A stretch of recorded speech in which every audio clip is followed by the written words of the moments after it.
يا أبا هارون، انشدني في الحسين.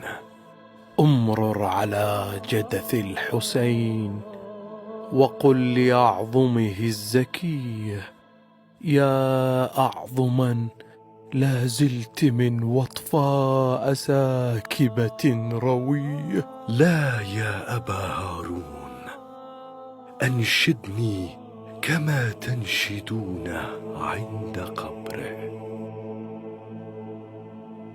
امرر على جدث الحسين وقل لأعظمه الزكية: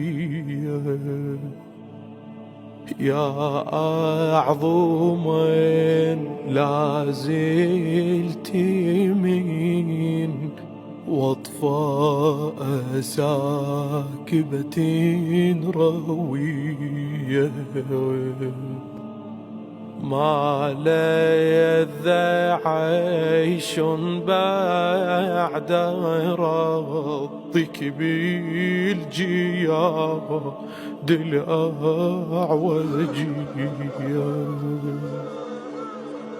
قبر تضمن طيبا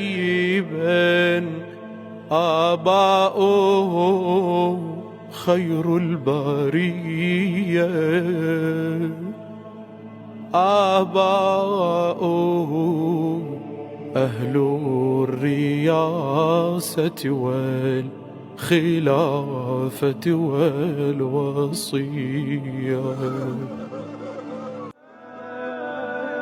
يا أبا هارون، من أنشد في الحسين شعرا فبكى وأبكى 10 كتبت لهم الجنة.